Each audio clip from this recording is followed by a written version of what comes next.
You slow clap for me. I did. It's about time somebody acts like a Steeler. Here's Cam Heyward on Good Morning Football on NFL Network clarifying those comments. It was misconstrued. From my point of view, I was asked the question, would you go to the lengths of going to a darkness retreat to recruit Aaron Rodgers? I said, I'm not doing that. The pitch is, if you want to be a Steeler, be a Steeler. That's all it was. It wasn't meant that I don't like Aaron Rodgers, I'm against it. I think, when I look at our team right now, it would be really cool to have a guy like Aaron Rodgers. But I can't be the guy who gets it over the finish line. I think he's got to make those decisions for himself, but, excited to see what happens. Is Cam Heyward a D tackle or a DB? Because I can't tell with the way that he's backpedaling right there with those comments regarding the cleanup from what he first said about Aaron Rodgers. That is, come on, bro. Take it out of context. No, it wasn't. You got to ask the question about the darkness retreat. You could have said, yeah, I'm not doing that. But then you took it a step further and you were emphatic about the pitch being, if you want to be a Pittsburgh Steeler and all that comes along with it, then go ahead and get it done already. If you don't, you don't. You were showing that you were in a state of urgency, which you went on later that week to say. That's how the Pittsburgh Steelers should be operating because they are desert thirsty for a quarterback. And if it doesn't end up being under Aaron Rodgers, where the hell are they going to turn?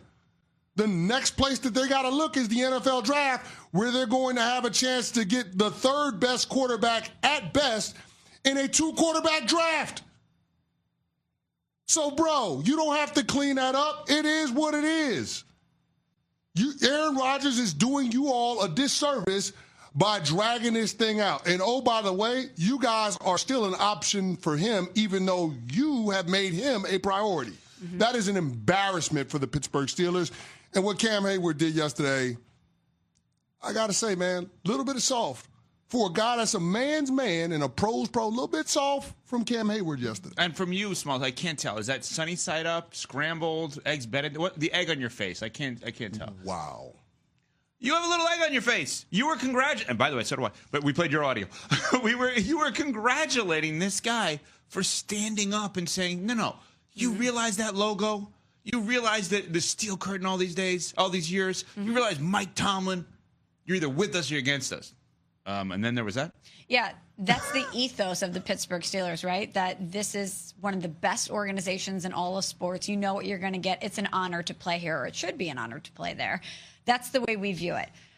But I know that sometimes when you're speaking and you're trying to get your point of view across, you maybe want to walk that back at some point. I'm sure we've all been there on this show where we say something and then we wish we could go back and color it with different context based on maybe some things that have developed.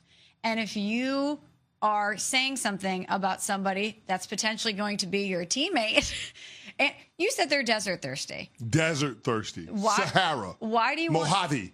Why do you want to shut down the best water fountain that you have at your disposal? You don't, right? And if you're Cam Heyward and those comments blew up and I'm slow clapping for you saying you're acting like a Pittsburgh Steeler.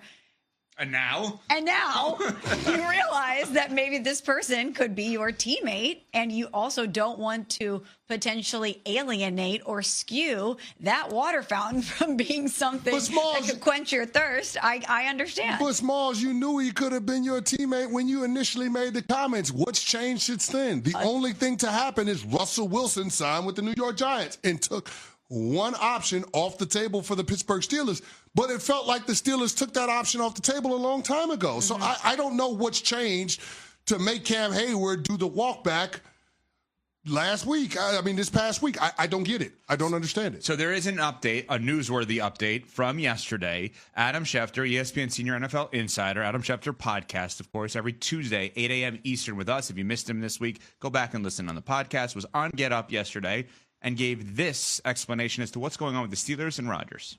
Well, the Pittsburgh Steelers know what it's like to be Aaron Rodgers because they're in the dark right now about what he's going to do. And there are a lot of people around the league who wonder if Aaron Rodgers is even going to play. We have not heard from Aaron Rodgers himself to know one way or another. What we do know is that the Pittsburgh Steelers have been interested in Aaron Rodgers for weeks now, and for weeks they have not gotten any clarity from him. The two sides met on Friday for about 6 hours. He met with their coaches. The two sides talked about what it would be like to work together, but there still is no answer about what Aaron Rodgers wants to do. There are people who believe that he may not play this year. There are people who believe he's waiting to see if something might open down the line in Minnesota with the Vikings. But nobody knows for sure what Aaron Rodgers' game plan is. And for the time being, and I see D. Wood laughing, the Steelers are in the dark. They know what it feels like.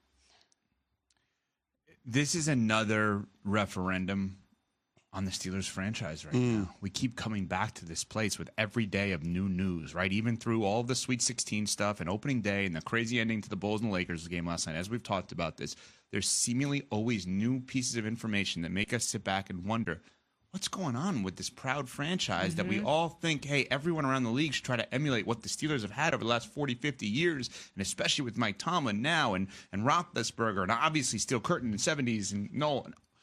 What? Cowher. What's happening here? And it also doesn't match the results because Mike Tomlin's streak is still intact, not having a losing season.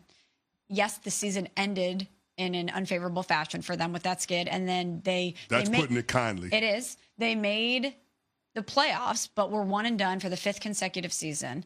But it's not as if they won 3 games last year. No. So that's why the way that they're acting doesn't necessarily mirror what the results were on the field.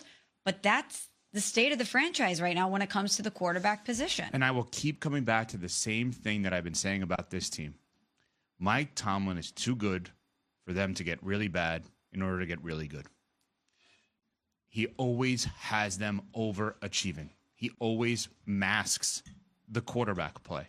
And thus, they are not in a position to even trade up right now, it doesn't feel like, for Shedeur Sanders or Cam Ward.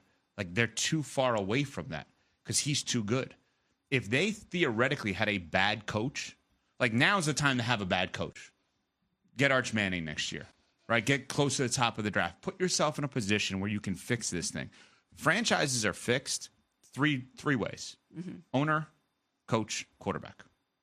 Those are the 3 ways the franchises are fixed. And usually the first 2 are fixed by the last one. Right. And so ownership seemingly has been ownership has been phenomenal for 50 years or whatever it's been. They have never had a bad coach. They've literally never had a bad head coach. And the quarterback has been bad for how long now? 6, 7, 8 years, whatever it's been. They need to find a way of fixing that third thing, which, as you said, is really the first thing. Yeah. And they're having a tough time doing it because ownership's really good and the coach is really good. They almost need more things to be bad in order to fix the most important thing. And we could sit there and say, oh, trade up to get him. They are not going to do that. They have not shown anything. There are wild internet rumors all week about, like, oh, could Dak Prescott get traded? Where you have credible reporters saying this is ridiculous. He's not getting traded. If I'm a Steelers fan, I want ridiculous internet rumors about my team. I am now craving ridiculous internet rumors. I want to hear someone say the Niners aren't trading Brock Purdy to the Steelers. That's not happening. Like, because it means they're going for it? Yeah.